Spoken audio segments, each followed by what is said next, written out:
Bonjour, je m'appelle Juliette Leroy. Je suis la fondatrice de l'agence en implémentation en IA Oxygène.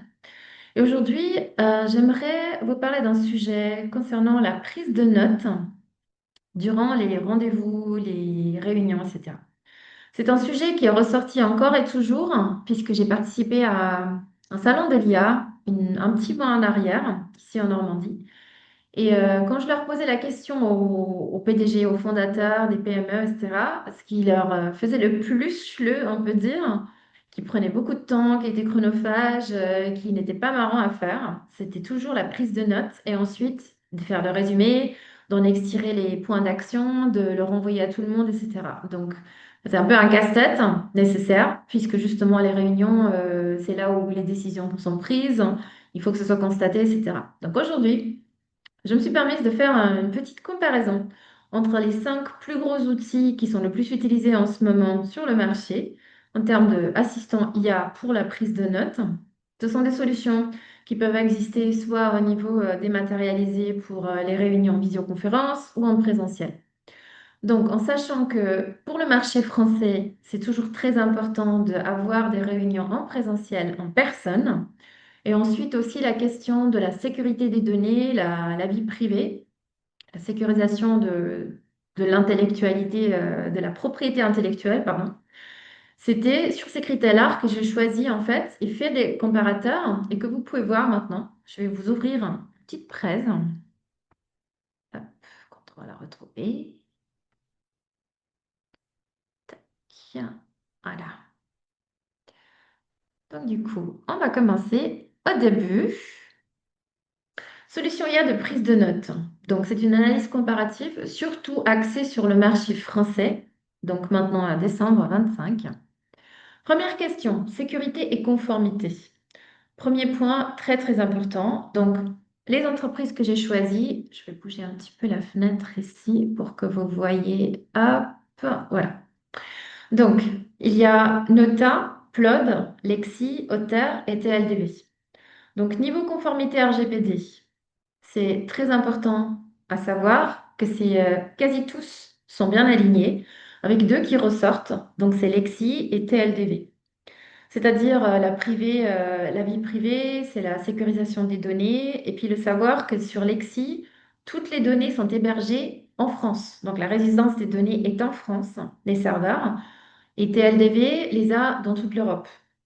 En sachant que Lexi est une entreprise belge et TLDV une entreprise allemande. Les autres sont aussi conformes sauf auteur qui en est partiellement et qui n'est pas certifié RGPD. Donc, autre que les deux, il y a le choix. Par exemple, pour Plod, on peut choisir que ce soit localement sur votre ordinateur, sur votre localisation, soit dans le cloud. Donc, c'est possible. Ensuite, la SOC que vous pouvez voir, hop, à ce niveau-là. Il y a deux types différents. Donc, le type 1, c'est ponctuel. Le type 2, c'est dans la durée, c'est dans le temps. Donc, c'est certifié par un audit par un tiers, ce qui a été complété et certifié forcément. Et ensuite, il y a la norme de ISO 27001 qui dit c'est une norme de gestion de sécurité des données. Donc, ils sont tous, presque tous certifiés, sauf Otter, encore une fois, qui est dans le cadre, mais pas, comment on peut dire, officiellement certifié. Donc, celui qui en ressort, qui est intéressant, c'est Plod, puisqu'il y a déjà la certification 27001 et il y en a un supplémentaire. Donc, sachant qu'ils sont aux États-Unis, mais ils essayent de maintenant conquérir le marché européen et ils se mettent en conformité pour pouvoir le faire. Deuxième question vitale, réunion, possibilité de le faire en présentiel. Donc, quand on voit, je vous laisse regarder juste un instant le slide.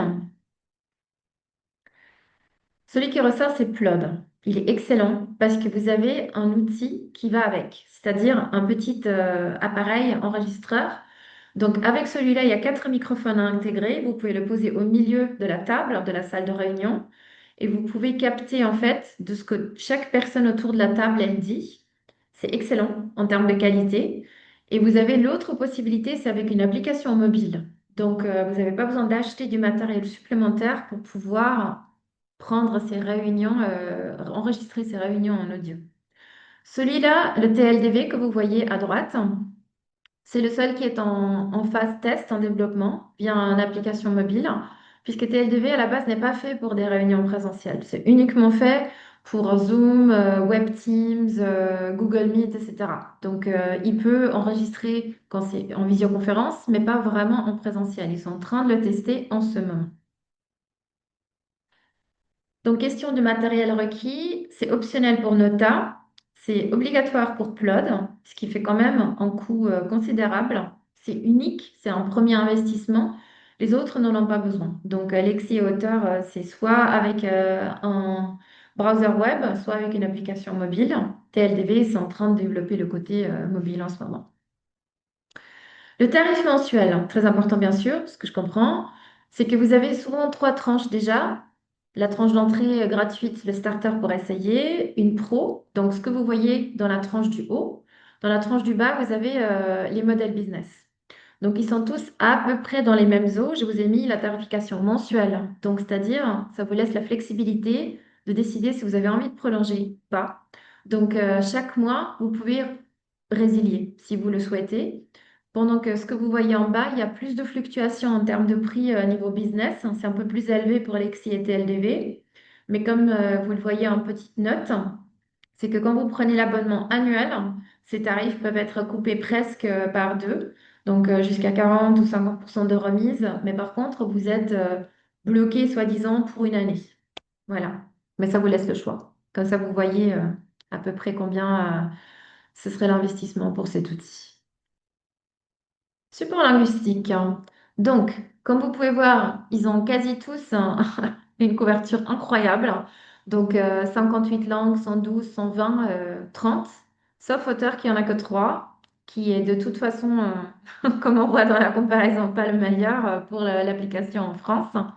Mais comme ils couvrent déjà tous le français, l'anglais, et si vous avez un penchant ou une clientèle très axée vers le Japon, cela pourrait être intéressant pour vous de regarder Nota, puisque c'est une entreprise japonaise et qui s'axe sur la traduction japonais-anglais.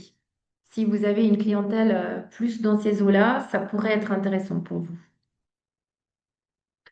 Donc, adéquation du marché français.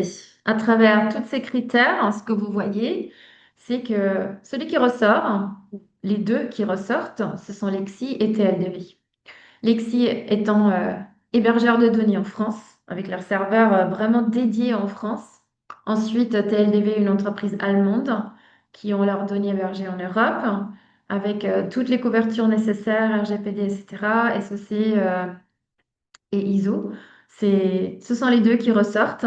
C'est le seul qui est vraiment à déconseiller, c'est Auteur, parce qu'ils ont des risques d'RGPD, donc vos données risquent d'atterrir sur les serveurs aux États-Unis.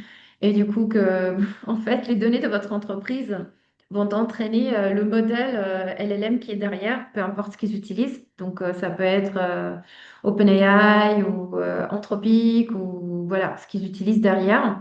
Donc, pour éviter ce risque, il faudrait mieux éviter cet outil-là. Solution, verdict final. Donc, le premier qui ressort, c'est Lexi, forcément, pour la plupart des PME françaises. Et au niveau prix, comme je vous ai dit, si vous le prenez à l'année, le tarif il est beaucoup moins élevé par mois. Plot pour des réunions en présentiel, très très puissant au niveau du matériel, donc avec l'outil que vous posez au milieu. Vous avez beaucoup d'autonomie sans être distrait par le téléphone portable, accessible pour l'achat dans des magasins classiques. Et ensuite, LDV. Donc, si c'est plus en dématérialisé, si vous avez plus de visioconférences, le service gratuit, il est très généreux. Donc, dans le sens que vous avez 300 minutes, je pense. Donc, ça fait 5 heures d'enregistrement, résumé, PV, gratuit inclus pour essayer. Entreprise allemande, très intéressante. Le prix, c'est à peu près dans les mêmes eaux. Voilà. Et hauteur à éviter, évidemment, puisque vous risquez de perdre vos données. Voilà, c'était ça. Donc, je vais arrêter. Tac. Donc, je serais très curieuse de savoir, hein, est-ce que vous utilisez déjà un assistant IA et est-ce qu'il en fait partie de ceux qu'on a regardés aujourd'hui ou pas? Je serais curieuse de savoir aussi combien d'heures vous épargnez grâce à ces outils si vous les utilisez, puisqu'effectivement, c'est quelque chose qui est chronophage, qui prend du temps, qui prend le temps en fait que vous pourriez utiliser après pour des questions stratégiques, pour des valeurs, pour des tâches à valeur ajoutée. Donc, laissez-moi un petit commentaire, likez la vidéo et partagez si vous connaissez quelqu'un qui pourrait en profiter d'avoir un comparateur au niveau français ou européen. En tout cas, merci de m'avoir écouté et je vous dis à bientôt.